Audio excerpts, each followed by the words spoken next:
Hey everybody, this is Jim. And Jeremy. We are now on show 41. Ooh, again? Yeah. Okay. Not again. But today we're going to talk about Buddy Holly. We are trying not to do this in two parts. Hopefully you stick with us.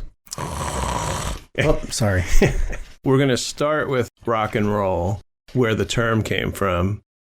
Then we're going to get into Buddy Holly, and then we're going to talk about his guitars, and then media, like books, albums, all that stuff. But before we begin with Buddy Holly, we have a new beer to try, of course. Woohoo! This is the best part of the show sometimes.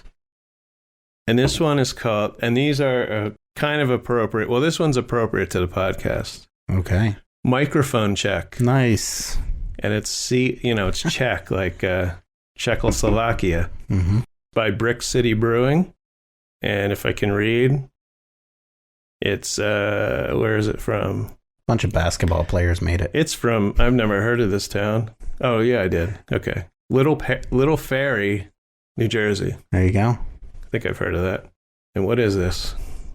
What is this? It doesn't say what kind of beer it is. It's a lager. Okay. It's only 5%. All right. So crack that open. Lagers are good. Love lagers. It looks dark, though. It's a dark lager. What the heck? Okay. Nice pour there. Before we, like I said, start with Buddy Holly, I got a new band I want to talk about. Fairly new band. And I think I saw their video on Instagram. Band is called Fat Heaven, and they are a punk band. And I got in contact with the lead singer. His name is Travis Lee Yablon. And he emailed me a little bio on the band because they have a new album coming out. And it's called Trash Life. And it's on Sell the Heart Records. Comes out February 24th. Now, this album contains previous EPs. It says splits. I don't know what. And 4 brand new tracks. I wish I had the name of the song we're going to play. Oh, here it is. So their new song is Quarter Life Crisis. Now, this band is from Brooklyn. And this is what he sent me. With the same personality as the city they hail from, Fat Heaven keeps it relentless, fast, and dirty. But most of all, fun as hell. Pop punk of the 90s laced with New York attitude. This is a trio who's carved out a reputation in the city where punk was born. This song reminds me, the lead singer kind of sounds like Billy Joe from Green Day. Okay. Yeah. And we did get permission to play part of this song. So give this a listen. Fat Heaven. Check out their new album. Like I said, Trash Life, February 24th. And we're going to play a little bit of the song now. I'm losing all of my patience in correlation of time that I'm wasting, and it hurts to pretend that I'm not at the end of the line where my mind has been going complacent. I want to run into hiding, leaving behind all the things that were binding, but I'm left to believe that an American dream will be all that I need as a means to confide in. I don't think that I can tackle along, 'cause my mind is racing.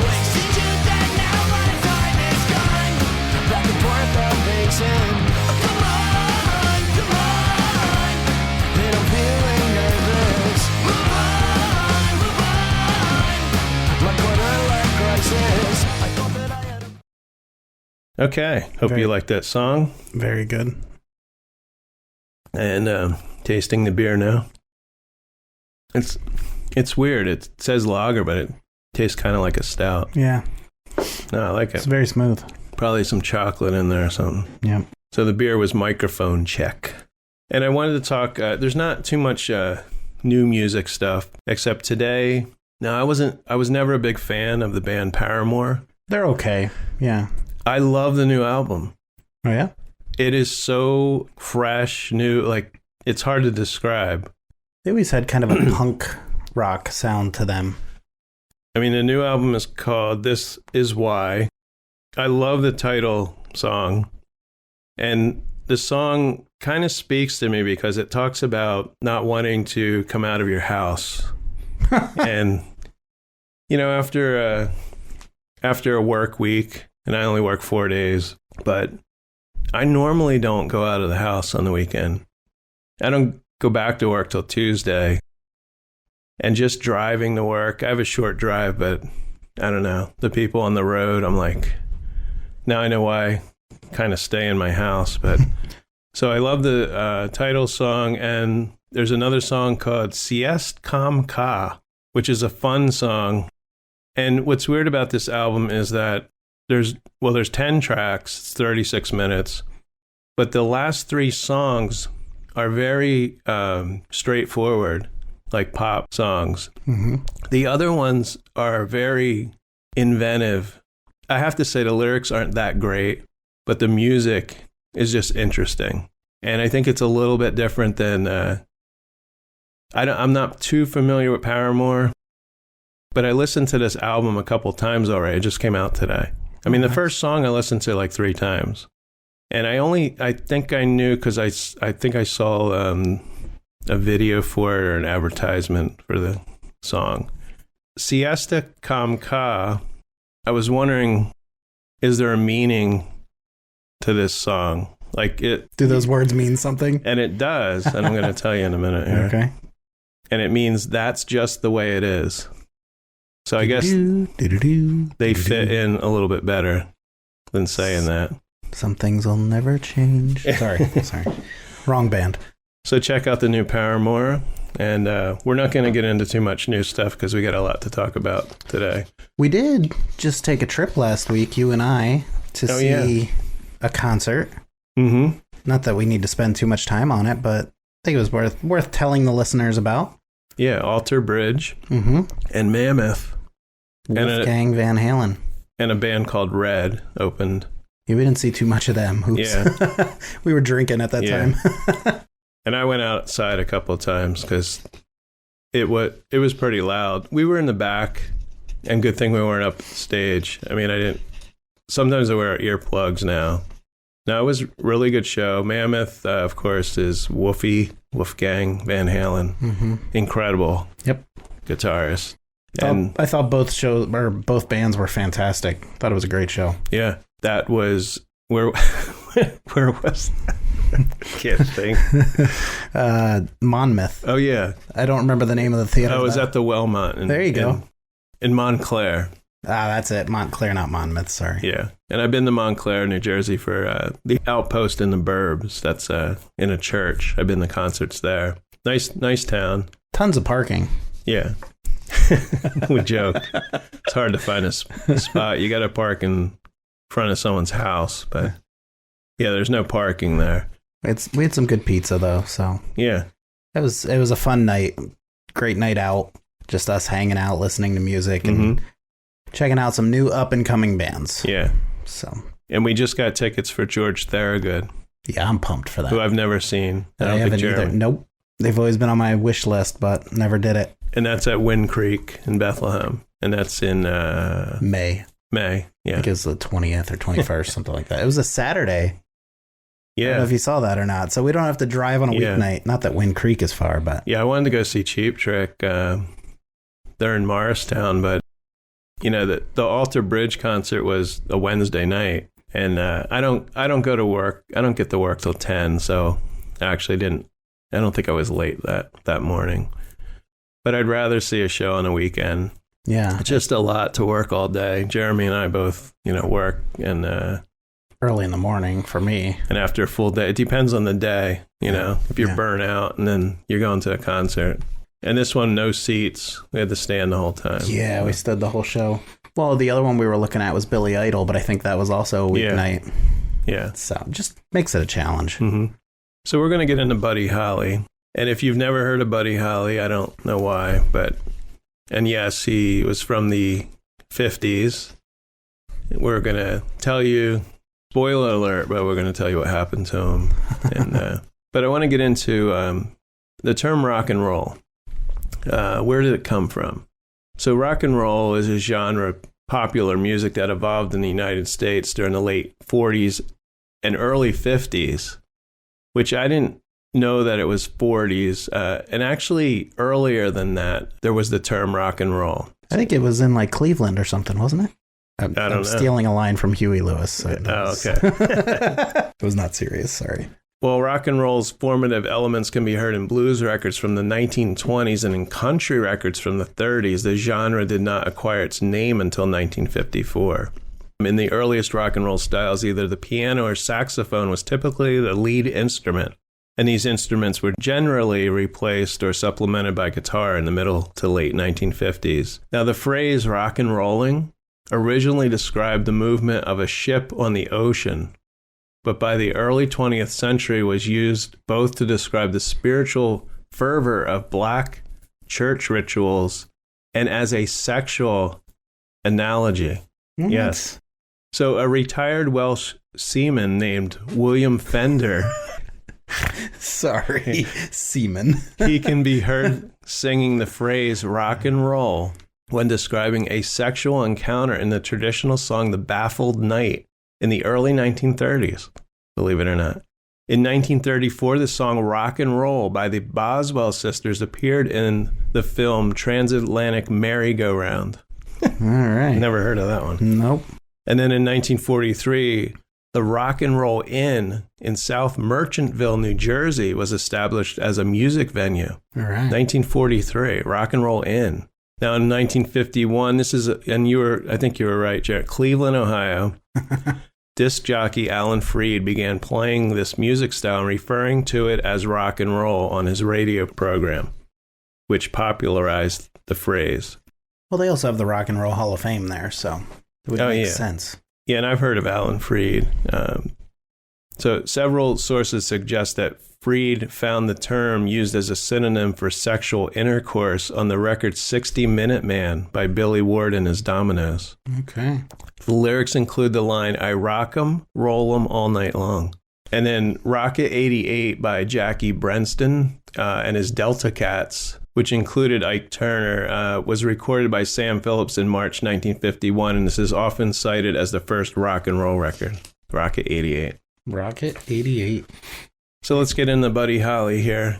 Buddy Holly, his real name was Charles Hardin Holly, and it was spelled Holley. And he was born on September 7th, 1936 in Lubbock, Texas. And he was the fourth child of Lawrence Odell Ello Holly. They called him Ello. And Ella Pauline Drake. So he had siblings Larry, Travis, and Patricia Lou. Okay. And from early childhood, he did have the name of Buddy. Now, his family did have an interest in music.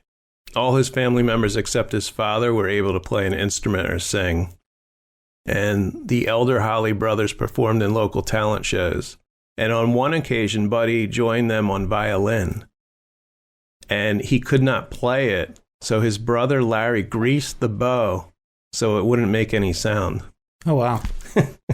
So he's just mimicking playing the violin. And then during World War II, Larry and Travis were called to military service. And when Larry returned, he brought with him a guitar he had bought from a shipmate while serving in the Pacific. And then at age 11, Buddy took piano lessons but abandoned them after 9 months. He switched to the guitar after he saw a classmate playing and singing on the school bus. And then his parents eventually bought him a steel guitar, but he insisted he wanted a guitar like his brothers. And then his parents bought him a guitar from a pawn shop, and his brother Travis taught him how to play. So then Buddy went to Roscoe Wilson Elementary, and he became friends with Bob Montgomery. And the two started playing together, practicing songs, and they would listen to radio programs like the Grand Ole Opry, Louisiana Hayride, and stuff like that. And at the same time, Buddy would play with other musicians he met in high school, including Sonny Curtis and Jerry Allison. And in 1952, Buddy and Jack Neal participated as a duo billed as Buddy and Jack in a talent contest. In 1952, Buddy Holly made his first appearance on television. And the following year, he formed the group Buddy and Bob with his friend Bob Montgomery. Now, in 1955, after opening for Elvis Presley, he decided to pursue a career in music. So I guess Elvis was a big influence on Buddy. Now, he opened for Elvis 3 times that year.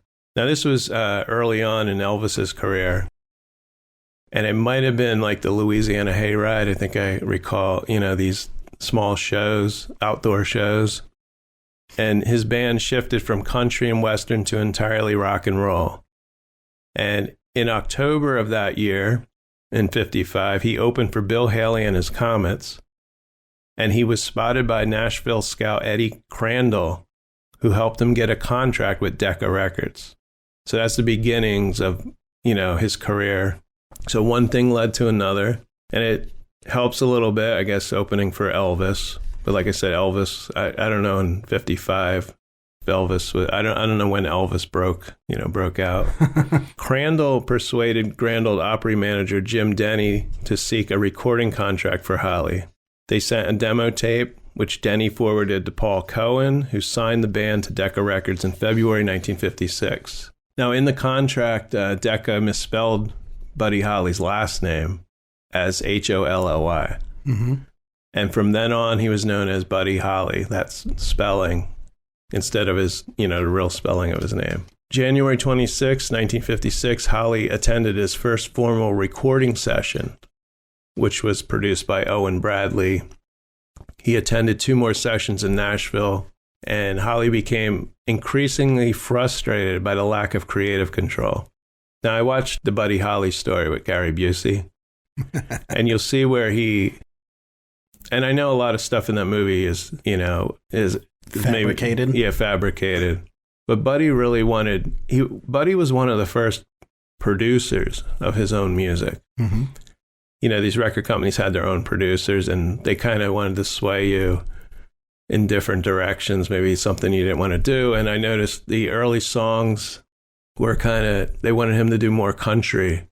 They didn't know what he was, like with the rock and roll, it was fairly new, that style of playing guitar. You can't imagine first hearing that music, new, what is this? Right. The fast, chord changes, just I don't know. It was a little bit more hectic than, country song. Mm-hmm. So in April 56, Decca released Blue Days, Black Nights as a single. Also a single, Modern Don Juan. And neither single made an impression. So on January 22nd, 57, Decca informed Holly his contract would not be renewed, but insisted he could not record the same songs for anyone else for 5 years. Oh, jeez. But Buddy Holly, like I said, if you haven't heard him, he didn't live very long, and he wrote over 200 songs. Now, he started writing songs when he was 15, but not, they weren't that good. But just this period where he, just a short period of time, let's say 4 years, 3 years, he wrote over 200 songs. I've listened to a lot of Buddy Holly, and I have to say that most of his songs I like. They kind of have the same, a lot of his songs are like 3-4 chords. Right. But it's just the way he's playing, the way his band's playing. Around, I think before this, I think when he got the contract, he might have had the band The Crickets, which were Allison, Holly, and Malden. But again, he was unhappy with Decca and lost the contract. So together with Allison bassist Joe B. Malden, rhythm guitarist Nicky Sullivan, he went to Clovis, New Mexico to record with Norman Petty, who produced and promoted some successful songs at the time, which was Party Doll and I'm Sticking With You, which I guess were 2 hit songs. So the group recorded a demo of That'll Be the Day, which is one of his, most famous songs. And he previously recorded this in Nashville. But now he was playing lead guitar, and he finally got the sound he desired, that he wanted. Petty became his manager, and he sent the record to Brunswick Records in New York City. So Holly was still under contract with Decca, and he could not release the record under his name. So this is where the Crickets come in. So a band name was used, and Allison proposed the name Crickets. Brunswick Records gave Buddy a basic agreement to release That'll Be the Day, leaving him with both artistic control and financial responsibility for future recordings. So Petty and Holly, Petty the manager, later learned that Brunswick was a subsidiary of Decca, the record company that released him. Right. And they legally cleared future recordings under the name Buddy Holly. Recordings credited to the Crickets would be released on Brunswick. And then the recordings under Holly's name were released on another subsidiary label, Coral Records. And he concurrently held a recording contract with both labels. But it's weird that this one, Brunswick, was owned by Decca. So That'll Be the Day was released on May 27th, 1957. And encouraged by the single's success, Petty started to prepare 2 album releases, a solo album for Holly and another for the Crickets. On August 26th, Buddy Holly appeared on American Bandstand. And before they left New York, they became friends with the Everly Brothers. So That'll Be the Day topped the U.S. bestsellers in stores on September 23rd and was number 1 on the UK singles charts for 3 weeks in November. And then September 20th, Coral released Peggy Sue, backed with Every Day. And then by October, Peggy Sue had reached number 3 on Billboard's pop chart and number 2 on the R&B chart. Now, I remember from the movie, they originally thought Buddy Holly was black. And when he went on tour with all these other bands. I think they were black bands. It's sad, but they couldn't stay in the same hotel as Buddy Holly. And Mike and I talked to Little Anthony, and Little Anthony was on one of the tours, which is incredible. That is awesome. He was literally on a bus. He became friends with Buddy Holly. Wow. Yeah. So then in October, Brunswick released the second single, which was Oh Boy, and the single reached number 10 on the pop chart and 13 on the R&B chart. Buddy Holly and the Crickets performed That'll Be the Day and Peggy Sue on the Ed Sullivan Show on December 1st, 1957. But following the appearance, Nicky Sullivan left the group because he was tired of the intensive touring and he wanted to resume his education. Now we're going to talk a little bit about Maria Elena, which was Buddy Holly, eventually his wife. And in 1958, he met Maria. She was working at the offices of Pierre Southern. He asked her out on their first meeting and proposed marriage to her on their first date. Wow. And the wedding took place on August 15th. Now, Holly's manager, he did not like that they were getting married. He advised Buddy to keep it secret to avoid upsetting Holly's female fans. I remember this happened with the Beatles, with John Lennon. John Lennon nobody knew he was married. Right. I guess they had I know the Beatles had a huge female fan base buying tickets to the shows. And I guess if you know the person's married, you're just not going to go to the concert. I don't know. like you're going to ever meet this person? I don't know. When Norman Petty suggested this, it started to create friction with Buddy Holly. And he started to question his bookkeeping. The Crickets were also frustrated with Petty. He controlled all the proceeds earned by the band. So Maria Elena accompanied Buddy Holly on his tours. And to hide their marriage, she was presented as the Crickets' secretary. Oh, wow. She took care of the laundry and equipment setup and collected the concert revenues. There you go. She ended up keeping the money for the band instead of transferring it to the manager. It says in New Mexico. Maria Elena and her aunt, she was an executive in the Latin American music department at Pierre Southern. There you go. She convinced Buddy that his manager was paying the band's royalties from Coral Brunswick, the 2 record companies, into his own company's account. So Buddy planned to retrieve his royalties from his manager and to later fire him as the manager and producer. So he ended his association in December 1958. And his band members kept Petty as their manager, and they split from Buddy Holly. And then Buddy Holly decided to settle permanently in New York, where the business and publishing offices were. And then Norman Petty was holding money from the royalties, and it forced Buddy Holly to form a new band and return to touring. Buddy Holly, on October 21st, 1958, he had his final studio session. It was recorded at Pythian Temple on West 70th Street, which is now a luxury condominium, by the way. And this is known to fans as the String Sessions. He recorded 4 songs for choral in an innovative collaboration with Dick Jacobs Orchestra. It's an 18-piece ensemble composed of former members of the NBC Symphony Orchestra, including saxophonist Boomie Richmond.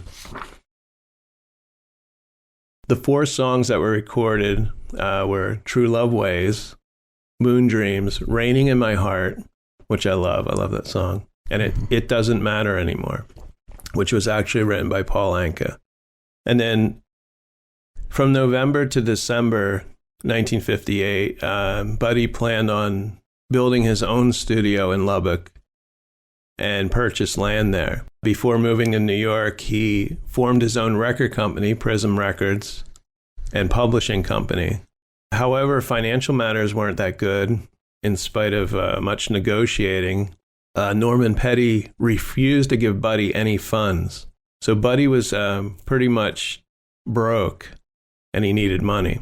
And he contacted an old friend, Irving Feld, for whom he had toured with many times in the past, and he asked him to put together a tour for him. Now, also citing the movie Buddy Holly story, Buddy just wanted to, like these last 4 songs, I guess he was working on a new album. The Crickets recorded 1 album, and Buddy recorded 2 solo albums. The only albums he recorded. Right. So I think he was working on a 3rd one, and he wanted to just stay at home and I guess, start raising a family. He didn't want to tour. But his former manager, can you imagine, is holding money, pretty much forces him to go on this tour. So Buddy and Maria Elena spent Christmas in Lubbock with Holly's family, and Buddy put together a band while he was there. Now we're talking 1958. On December 30th, Buddy traveled to Odessa to hire session guitarist Tommy Alsop and drummer Carl Bunch for the tour. Now, his bass player was an old friend, and perhaps you've heard this name before, and his name was Waylon Jennings. Yeah. So Buddy basically discovered Waylon Jennings, Okay. believe it or not. And at this time, Waylon Jennings had never played the electric bass before. So I guess he played guitar, but he wanted him as the bass player. So now we're in the January 59. Alsop, Jennings, and Bunch arrive in New York to stay with Buddy at his apartment for a few days to practice music they'll soon be performing on the tour. And Buddy cuts the now famous apartment tapes on a portable Ampex tape machine. And most of the tracks are just him and his Gibson acoustic guitar. Now I'm going to pause for a minute because I want to talk about this Ampex tape machine, because the late lead singer of the Smithereens, Pat DiNizio, I'm pretty sure this is the tape player that he owned. So I want to talk about that. I have a friend, his name is Todd Sinclair. He knows about basically everything about the Smithereens. He was really good friends with Pat. And this is his message to me on Facebook. He said, Pat purchased Buddy Holly's tape recorder from an auction house in West Sotheby's.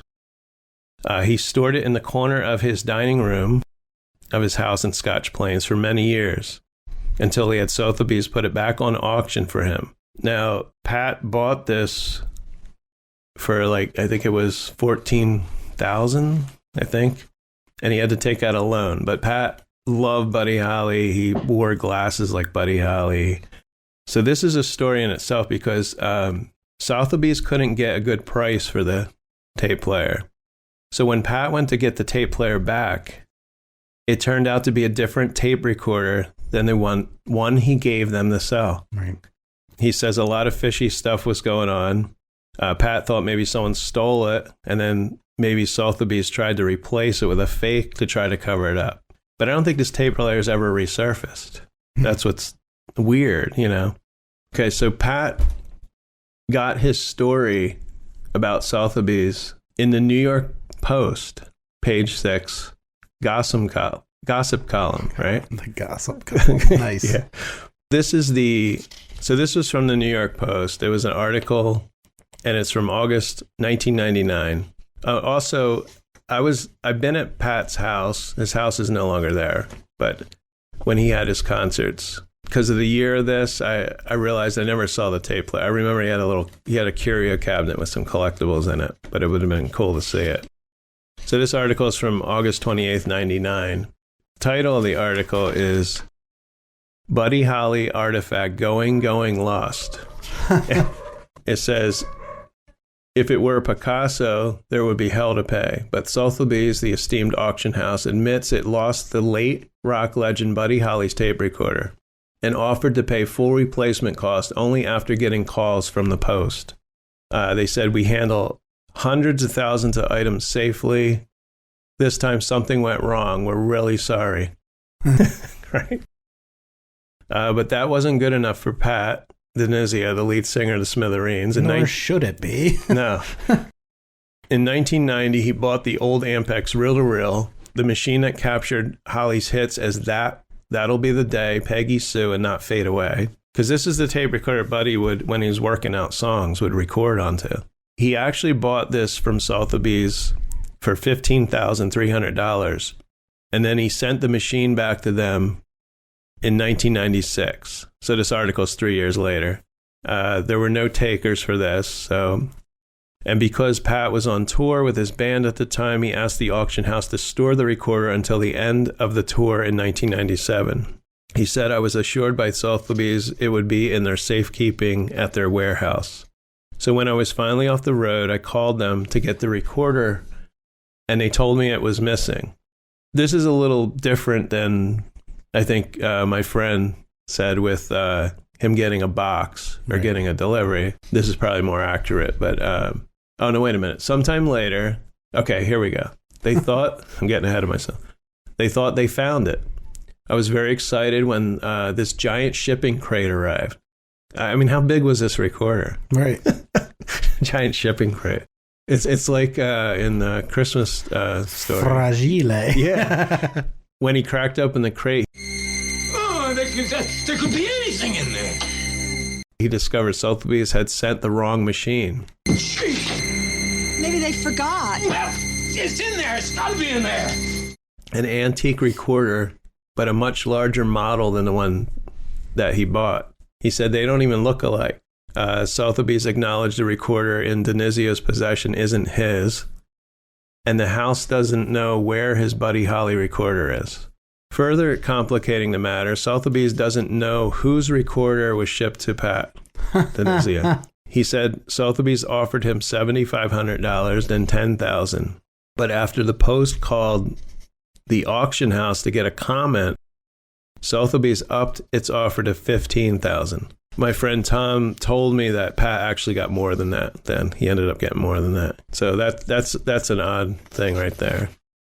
So now we're back. Buddy Holly's apartment, January 1959.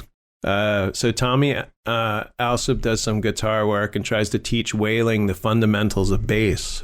Carl Bunch practices diligently to get Jerry Allison's drum work down pat, because they're replacing, of course, the Crickets, right. These people. Now, this is a little odd, but both Buddy and Maria have nightmares the night before Buddy leaves for Chicago. Doesn't say what, and Buddy is reluctant to leave his wife, who is now expecting their first child. She begs to go on tour, but Buddy says no. So the next day, Buddy, Tommy, Waylon, and Carl ride a train to Chicago, and there they meet other acts for a rehearsal before taking off by bus for the first stop on, it's called the Winter Dance Party, and it was January 23rd, 1959 in Milwaukee, Wisconsin. That's where it started. So a little bit about the Winter Dance Party is the amount of travel involved created logistical problems. The distance between the venues had not been considered when scheduling performances. And adding to the problem, the unheated tour bus twice broke down in freezing weather with dire consequences. Holly's drummer, Carl Bunch, he was hospitalized with frostbite to his toes. Oh my God. Which he got on the bus. Because I guess there was no heat. Well, and there's no GPS, there's no MapQuest, there's no... Yeah.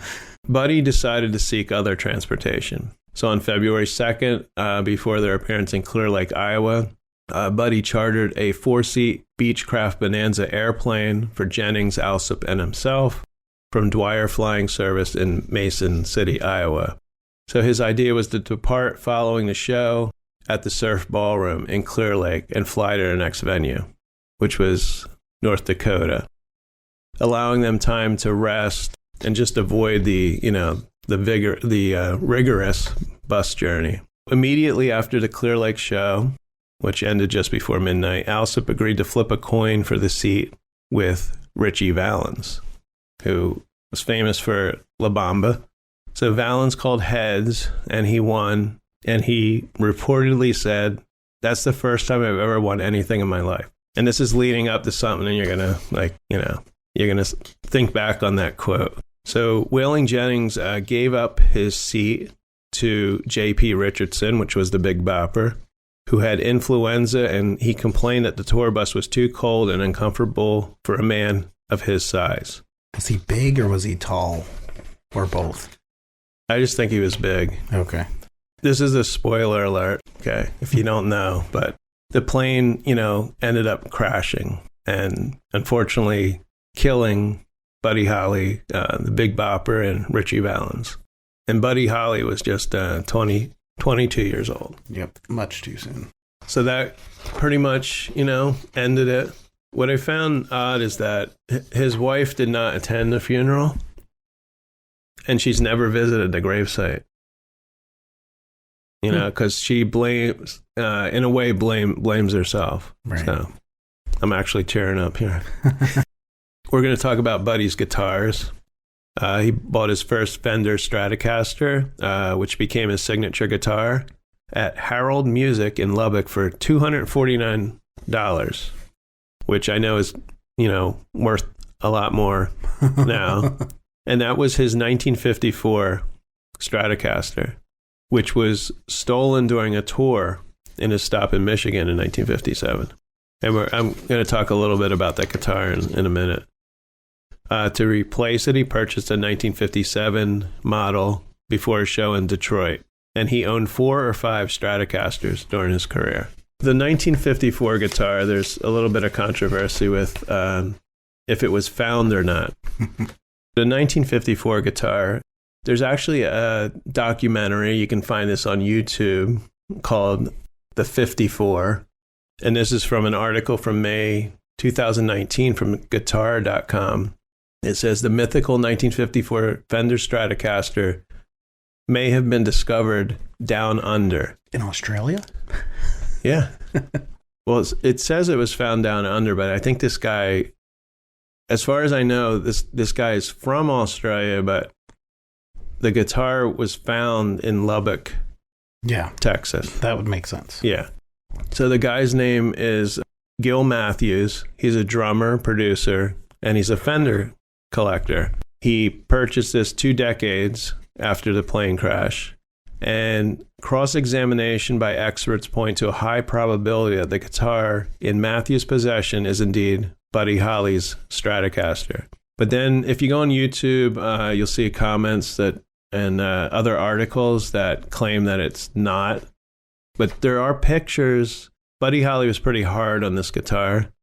So the pickups are cracked. Mm-hmm. Like there's pieces missing. And if you look at the pictures of this guy's guitar he found or bought, it matches. I mean, to me, I'm not an expert on guitars. So otherwise, where is this guitar? What happened to it? Right. Because they didn't, as far as I know, guitars didn't have, numbers on them, serial numbers, like a car. Or legs to get up and run away. Yeah. So I'm going to go through Buddy Holly's guitars. he had a harmony. His first guitar was a Harmony Stratotone. And I looked this up. It's a company in Chicago. And they existed in the 50s and 60s, so they're no longer around. So I'm sure those guitars are worth a lot of money. What I like is that Buddy Holly owned a Martin guitar. Yep. It was a D18. And I guess when Buddy borrowed, when he opened for Elvis in 1956, he borrowed Elvis's guitar. And Elvis was playing a D18. So I guess Buddy loved that guitar. And then of course, the 54 Stratocaster he owned. He had a Gibson Les Paul Gold Top. This is the first documented electric guitar Buddy Holly owned. He also owned a Gibson J200 and a Gibson J45. And this was probably the most popular acoustic that Buddy owned. He created a leather cover for it. And he composed a lot of songs on this guitar. So the leather cover included his name on the face of the guitar, and it has the songs from his first Decca single, Blue Days, Black Nights, and Love Me on opposing sides of the top and body by the neck, as well as having Texas spelled out along the bottom portion of the guitar. Now this guitar, I don't know if he still owns it, but Gary Busey owned this guitar. In 1990, get this, he paid $242,000 for the guitar. Wow. And he said it was most of the money that he made from the movie, The Buddy Holly Story. Okay. And I also found, believe it or not, video, of course, on YouTube. It's from 1991 when Gary Busey was on Arsenio Hall. He has the guitar with him. Mm-hmm. And he's playing the guitar. And of course, it's a strange interview, Gary Busey, never. Yeah. I met Gary, the infamous Cherry Hill show. Yeah. I got him to sign my Buddy Holly story poster, but we can't talk about Gary anymore. No. So then the other guitar was a 1958 Fender. And this was the last guitar that Buddy Holly played, his last show. The legendary singer Dion was asked to safeguard this guitar on the bus the day, when they took the plane and the plane crashed. And I think this guitar might be in a museum. I know there's a museum in Lubbock. Not sure where this guitar is. Okay. But it was fairly new guitar because it was 1959 when Buddy Holly died. And this is a 58. Right. Next, I want to talk about Buddy Holly's famous glasses. You would think that Buddy Holly would be buried, wearing his glasses. But because of the plane crash, they didn't retrieve all the items right away. Right. What's weird is when the plane crashed, weren't they somehow ejected from the plane? Yeah, they were ejected. So it's not like everything was still just inside the plane to easily recover. After 21 years after he passed away, his glasses were found in a basement filing cabinet in Iowa. Now, what happened was on April 7th, 1959, now there was snow when the plane crashed. So when the snow melted, the farmer who owned the field started working the ground of the field. Once he started, he discovered some items left from the plane crash. It was a cigarette lighter, a watch engraved with the Big Bopper's initials, and Buddy Holly's glasses. He promptly called in the authorities to retrieve the items, and all of them were placed in an envelope that was marked Charles Hardin Holly, received April 7th, 1959, and filed away in a drawer. Nobody ever retrieved them. And then in 1980, February 29th, Cerro Gordo County Sheriff Jerry Allen, he was rummaging through some old filing cabinets in the basement, and you can see where this is going, county courthouse, when he came upon an envelope with a familiar name written on it. And inside the envelope were the glasses. After the plane crash, the personal effects that were found were returned to the family of the victims. And Sheriff Allen planned to do the same with Buddy Holly's glasses. He reached out to Buddy Holly's parents. Buddy Holly's widow, Maria Elena, she claimed ownership of them. The case went to court. The judge ruled in favor of her, and she held on to the glasses for a number of years. and then sold them in 1998 for $80,000.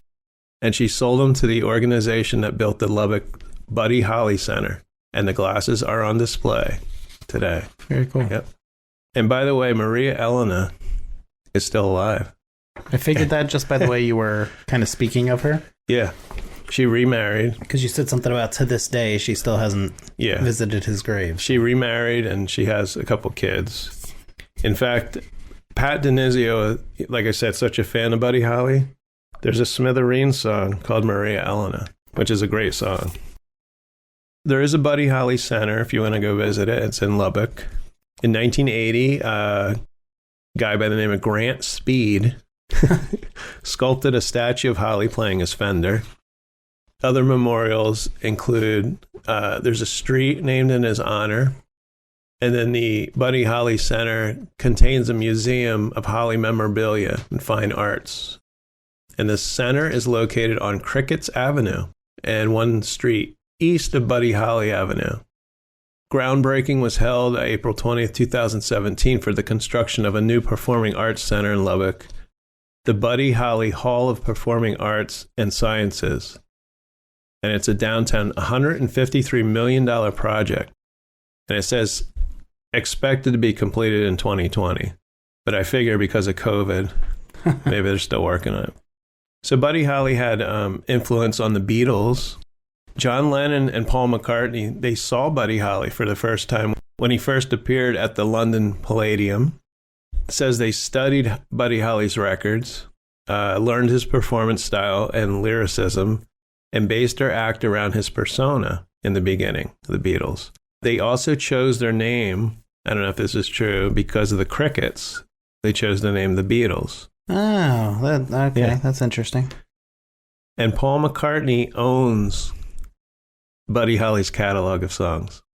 Now, Bob Dylan, believe it or not, on January 31st, 1959, 2 nights before Buddy Holly's death, Bob Dylan was 17 years old, and he attended a performance in Duluth at 17. Bob Dylan song. Mick Jagger saw Buddy Holly performing in Woolwich, London, during a tour of England. So there's been some films about Buddy Holly. Most notably, the Buddy Holly story is 1978, and of course Gary Busey played Buddy Holly. Mm-hmm. Gary sang the songs. He played the songs in the movie. Oh, wow. Cool. And like I said, I just watched it. I just got the DVD. But the film was widely criticized by Buddy Holly's friends and family for its inaccuracies. Paul McCartney, because of this film, I guess he didn't like it either. It led him to produce and host his own documentary about Buddy Holly in 1985, titled The Real Buddy Holly Story. And it includes interviews with Keith Richards, Phil and Don Everly, Sonny Curtis, Jerry Allison, some people in Buddy Holly's bands, Buddy Holly's family, and Paul McCartney, among others. I don't know where that's available. And of course, in 1987, Marshall Crenshaw portrayed Buddy Holly in the movie La Bamba. Mm-hmm. There's a documentary, Buddy Holly Rave On, and it aired on BBC in 2017. So those are films that you can check out. And then there's some books. We got Rave On by Philip Norman from 2014. That's 352 pages. Buddy Holly, A Life from Beginning to End. Now, these two I'm going to mention are very short books if you don't have much time to read. Mm-hmm. This is by a company called Hourly History, and they've put out tons of books on musicians. I guess they're short reads just to get just what you need to know. Yeah. 45 pages. Oh, there you go. There's another one, Cold Days, Hot Nights. It's about Buddy Holly and the Crickets British tour. I'm going to actually get this because it's 62 pages. But that sounds interesting. And then there was a real person named Peggy Sue. Yes. So she wrote a book. Her name is Peggy Sue Gerron, Gerron. This book was from 2015, 344 pages. Whatever Happened to Peggy Sue, a rock and roll memoir. We got Buddy Holly, Learning the Game by Spencer Lee in 2019. So that's a pretty recent book, 434 pages. these are the earliest ones, and believe it or not, they both have the same name. The Buddy Holly Story by John Tobler from 1979. Okay. And then there's another one, The Buddy Holly Story by John Goldrosen, 1979, like I said. And Rolling Stone said this is the best rock biography ever. But Wow. but that was probably from 1979. Okay. And those you can find, even though they're that old and they're out of print. You go on eBay, they're pretty reasonable.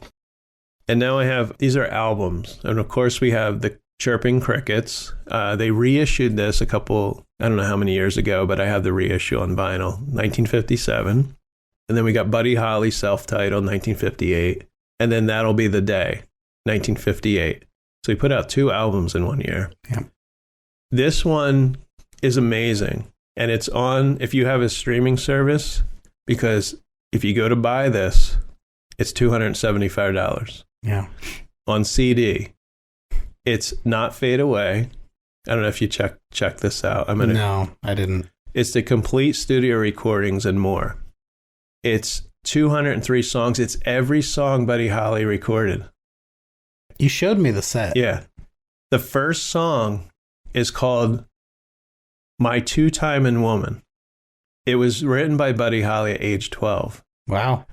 And his voice has not changed at that point, right? Yep.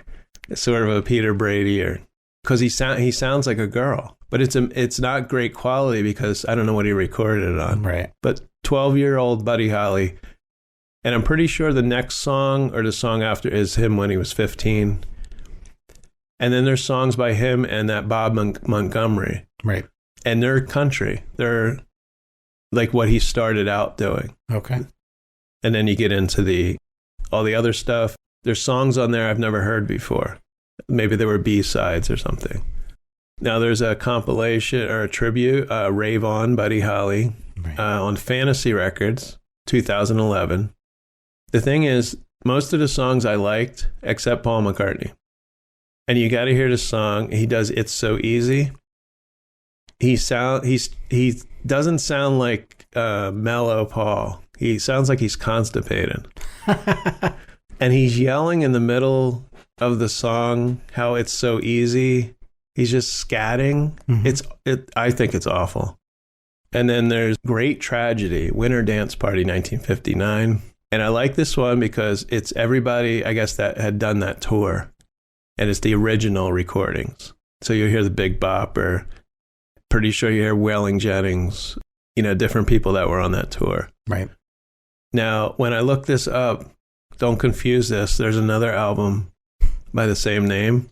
It's called also Winter Dance Party by the Space Shits. Space Shits? It's a punk band. Okay. And the cover of the album is similar to the original tour poster. You might get confused if you look up Winter Dance Party. Like, what the hell? This isn't Buddy Holly. Right.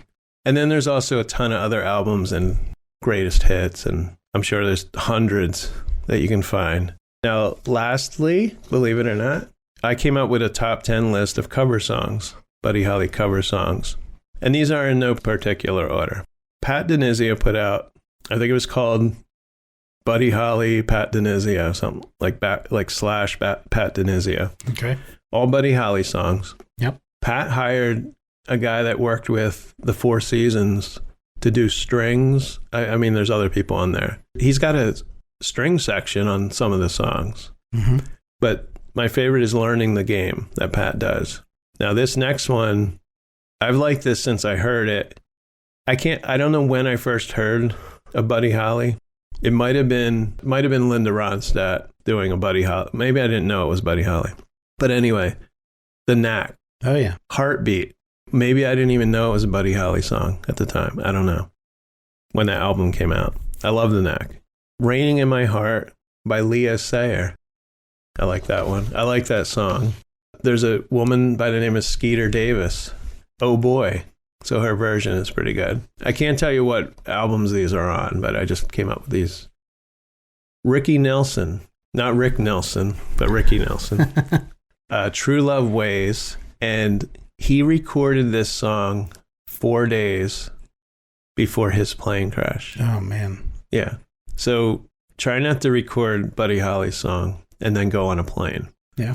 Advice there. We got Marshall Crenshaw, Crying, Waiting, Hoping. Mm-hmm. And that is from La Bamba when he performed that song.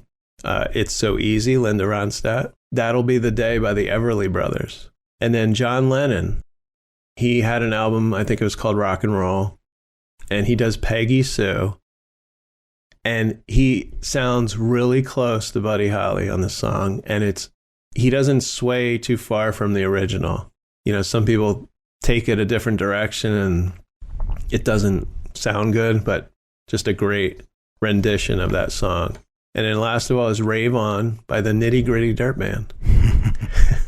So those are my, I think there were 10 there, cover songs. I was surprised, you told me we were doing this episode and there was a lot of, topics to cover. But I started listening to Buddy Holly just to try and know better what we were going to be talking about. And I was blown away at how many songs I had already known without realizing who had written them or who had performed them. I think I just had a Buddy Holly playlist on Apple Music. And I want to say the first 20 songs that played, I knew in some way, shape or form. Yeah. And then other songs that I listened to, I could visualize or hear those guitar riffs in other music or, what was utilized from Buddy Holly's music later in the 60s, 70s, 80s. So that to me was something that was interesting and something I picked up on as I was, going back and listening to the music. Yeah, I think he had a great influence. I mean, it was 1959, so, rock and roll was just beginning. Yep. I think it's amazing that he wrote that many songs. You always think of what he could have accomplished or who he might have recorded with. You don't know. He could have, say he didn't go on that tour and he started a family. He could have took 10 years off. He could have, he could have said, I'm not doing this anymore. Became a realtor. We don't know. It's one of the great what if stories. Yeah. Because people always think he would have continued as a musician, but we don't know. So thanks for listening. And Jeremy I want to mention it again, he has a podcast. Give it some love. It's a horror podcast. It talks about all horror stuff, movies. We got some conventions coming up, so we're going to talk about that coming up. But yeah, the good one was Stephen King. I really like that one. Jim will be coming with me, too. Yeah. One of at least Chiller, and there'll be some music guests there. Hopefully they announce some more, because they only have the one. That's got to change. They always have a concert. You can't have just one person there. Well, BB Buell is going to be at Chiller, and I messaged her, and she says, she's not sure. She said if they ask me, or something like that. Okay. Yeah, so we're going to autograph shit. But anyway, on Jeremy's podcast is Horror Con Lounge. Yes. So be sure to check that out. So thanks for listening again, and you'll hear us again soon. Ta-ta. You've been listening to No Good Music. Intro and exit music by the band 99%. Today's show was produced and edited by Jim Thatcher and recorded at the Did You Say 7 Studios in Washington, New Jersey. You can find No Good Music on Apple Podcasts, Podbean, Spotify, Pandora, and almost anywhere you listen to podcasts.